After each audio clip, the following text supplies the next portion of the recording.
ಮಾಜಿ ಶಾಸಕರು ಚಿರಂತಿಮಟ್ಟಿಯವರು ಹೇಳಿರುವ ಹೇಳಿಕೆ ಸತ್ಯಕ್ಕೆ ದೂರವಾದ ಮಾತು.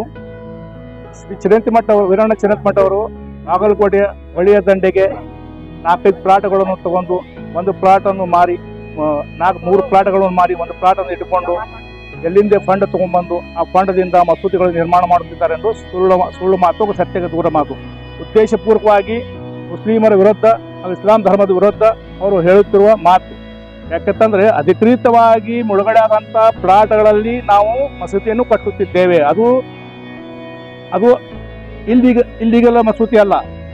ಟೋಟಲ್ 45 ಪ್ರಕರಣಗಳಲ್ಲಿ 30 ಗುಡಿಗಳು 15 ಮಸೂದಿಗಳಾಗ್ಯಾವ. 15 ಮಸೂದಿಯಲ್ಲಿ 5 ಮಸೂದಿಗಳು ಮಾತ್ರ ಸ್ಯಾಂಕ್ಷನ್ ಆಗ್ಯದ. ಅದು HYMT ಸಾಹೇಬರ BTD ಚೇರ್ಮನ್ ಹಾಗೂ ಅವರು ಶಾಸಕರು ಇದ್ದಾಗ, ಚಿರಂತಿಮಠರು ಇದ್ದಾಗ ನಮ್ಮ ಯಾವ ಮಸೂದಿಗಳನ್ನು ಸ್ಯಾಂಕ್ಷನ್ ಮಾಡಿಲ್ಲ. ಯಾವುದೋ ಜಮಾತದ ಆಸ್ತಿಗಳು ಮುಳುಗಡೆ ಆದರೂ ಕೊಡ್ಲಿಲ್ಲ.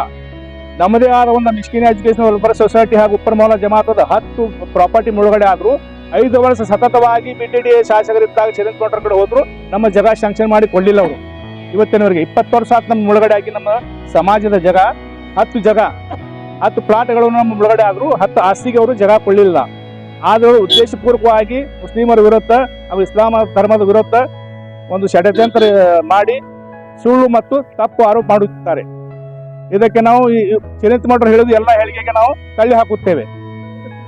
ಅದಕ್ಕೆ ನಾವು ತಳ್ಳಿ ಹಾಕುತ್ತೇವೆ, ಅವರು ಖಂಡಿಸ್ತೇವೆ.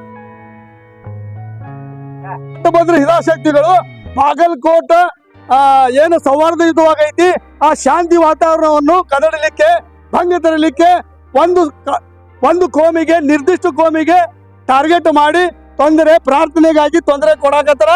ಇದು ಸಮಂಜಸವಲ್ಲ. ನಾವು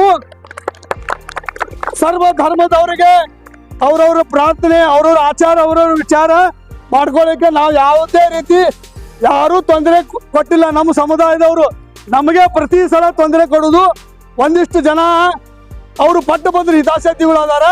ಆ ಇಲಾಖೆದವರು ಅವ್ರಿಗೆ ಶಾಶ್ವತವಾಗಿ ಅವ್ರ ಮೇಲೆ ಶಿಸ್ತು ಕಾನೂನು ಕ್ರಮ ಕೈಗೊಳ್ಳಬೇಕು.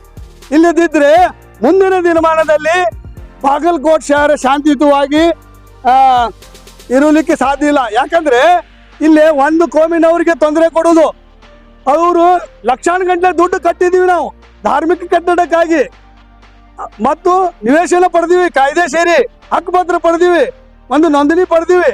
ಬರೇ ಈ ಸ್ವತ್ತು ಉತ್ತಾರ ಆಗ್ಲಾರ್ದಕ್ಕೆ ಅದು ತೊಂದರೆ ಆಗೈತಿ. ಈ ಮಾನ್ಯ ಜಿಲ್ಲಾಧಿಕಾರಿಗಳು ಇದನ್ನು ಮಧ್ಯ ಪ್ರವೇಶಿಸಿ BTDದವರಿಗೆ ತಾವು ಸ್ಪಷ್ಟ ನಿರ್ದೇಶನ ನೀಡಬೇಕು, ಸೂಕ್ತ ನಿರ್ದೇಶನ ನೀಡಬೇಕು. ಏನಂತ ಹೇಳಿ, ಇವ್ರಿಗೆ 19ಕ್ಕೆ ರಂಜಾನ್ ಫೆಬ್ರವರಿ 19ಕ್ಕೆ ರಂಜಾನ್ ಪ್ರಾರಂಭ ಆಗ್ತಿದೆ. ಮುಸ್ಲಿಂ ಸಮುದಾಯದವರಿಗೆ ರೋಜಾ ಸಲಾಗಿ, ನಮಾಜ್ ಸಲಾಗಿ, ವಯೋವೃದ್ಧರಿಗೆ, ಚಿಕ್ಕ ಮಕ್ಕಳಿಗೆ ಅದು ಅನಾನುಕೂಲ ಆಗೈತಿ. ಸ್ಪಷ್ಟ ನಿರ್ದೇಶನ ಮುಖ್ಯ ಇಂಜಿನಿಯರಿಂಗ್ ಮತ್ತು ಕೊಡಬೇಕು.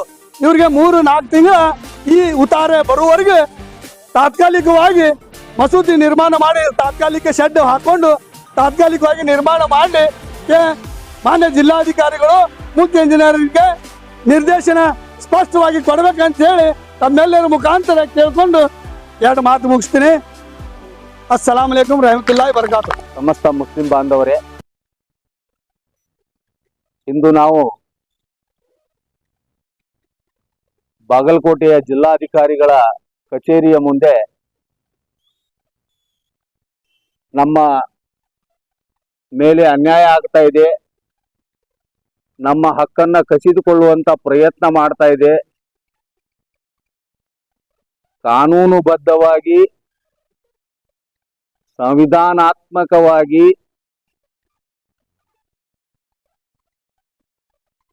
ಕೃಷ್ಣಾ ಮೇಲ್ದಂಡೆ ಯೋಜನೆಯ ಅಡಿಯಲ್ಲಿ 2ನೇ ಹಂತದಲ್ಲಿ ಮುಳುಗಡೆಯಾಗಲಿರುವ ಜಮಾತದ ಧಾರ್ಮಿಕ ಕಟ್ಟಡಗಳು ನಿಜವಾಗಿಯೂ ಈ ಧಾರ್ಮಿಕ ಕಟ್ಟಡಗಳು 20 ವರ್ಷದ ಹಿಂದೆ ನಮಗ ನವನಗರದಾಗ ಜಾಗ ಬರ್ಬೇಕಾಗಿತ್ತು, ಬರ್ಲಿಲ್ಲ. ಯಾಕೆಂದ್ರೆ ಇದಕ್ಕೆ ಸಾಕಷ್ಟು ಕಾರಣಗಳಿವೆ. BTDA ಕಾಯ್ದೆ ಏನ್ ಹೇಳ್ತಿತ್ತಪ್ಪ, ಪ್ರಾರಂಭದಲ್ಲಿ 1999ರಲ್ಲಿ ಮೊದಲ ಬಾರಿ ಮುಳುಗಡೆ ಆದಾಗ 1 ಪಟ್ಟು ಮುಳುಗಡೆ ಆತಂದ್ರೆ 10 ಪಟ್ಟು ಕೊಡಬೇಕು ನಾವು ಸಂತ್ರಸ್ತರು ಅಂತಕ್ಕಂಥ ಮಾತನ್ನ. ನಮ್ಮ ಸ್ವಂತ ಆಸ್ತಿ, ನಮ್ಮ ಧಾರ್ಮಿಕ ಕಟ್ಟಡಗಳನ್ನ ಬಿಟ್ಟು ನಾವು ಬೇರೆ ಪ್ರದೇಶಕ್ಕೆ ಬರಬೇಕಾದ್ರೆ, ನಾವು ಜಾಗ ಪಡ್ಕೋಬೇಕಾದ್ರೆ 22 ವರ್ಷಗಳು ಕಳೆದು ಹೋದವು. KNTV ನೋಡಲು ಸಬ್ಸ್ಕ್ರೈಬ್ ಬಟನ್ ಪ್ರೆಸ್ ಮಾಡಿ.